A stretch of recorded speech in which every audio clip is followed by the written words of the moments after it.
எசேக்கியேல் 2ஆம் அதிகாரம். அவர் என்னை நோக்கி, மனுபுத்திரனே, உன் காலூன்றினில், உன்னுடனே பேசுவேன் என்றார். இப்படி அவர் என்னோடே பேசும்போது ஆவி எனக்குள் வந்து என்னை காலூன்றி நிற்கும்படி செய்தது. அப்பொழுது அவர் என்னுடனே பேசுகிறதை கேட்டேன். அவர் என்னை நோக்கி, மனுபுத்திரனே, எனக்கு விரோதமாய் எழும்பின கலகக்கார ஜாதியாகிய இஸ்ரவேல் புத்திரரிடத்திற்கு நான் உன்னை அனுப்புகிறேன். அவர்களும் அவர்கள் பிதாக்களும் இந்நாள் வரைக்கும் எனக்கு விரோதமாய் துரோகம் செய்தார்கள். அவர்கள் கடின முகமும் முரட்டாட்ட இருதயமும் உள்ள புத்திரர். அவர்களிடத்திற்கு நான் உன்னை அனுப்புகிறேன். கர்த்தராகிய ஆண்டவர் இன்னின்னதை உரைக்கிறார் என்று அவர்களோடே சொல்லு.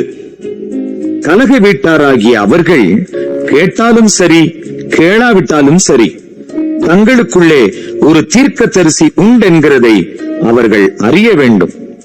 மனுபுத்திரனே, நீ அவர்களுக்கு பயப்பட வேண்டாம். அவர்கள் வார்த்தைகளுக்கும் அஞ்ச வேண்டாம்.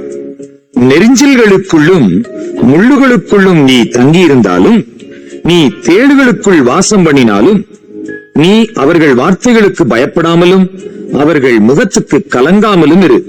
அவர்கள் கலக வீட்டார். கலகக்காரராகிய அவர்கள் கேட்டாலும் சரி, கேளாவிட்டாலும் சரி, நீ என் வார்த்தைகளை அவர்களுக்கு சொல்லு. மனுபுத்திரனே, நீ அந்த கலக வீட்டாரைப் போல கலகக்காரனாயிராமல் நான் உன்னோடே சொல்லுகிறதை கேள். உன் வாயை திறந்து நான் உனக்கு கொடுக்கிறதை புசி என்றார். அப்பொழுது இதோ, என்னிடத்திற்கு நீட்டப்பட்ட ஒரு கையை கண்டேன். அந்த கையிலே ஒரு புஸ்தக சுருள் இருந்தது. அவர் அதை எனக்கு முன்பாக விரித்தார். அதில் உள்ளும் புறமும் எழுதப்பட்டிருந்தது. அதிலே புலம்பல்களும் தவிப்பும் ஐயோ என்பதும் எழுதியிருந்தது.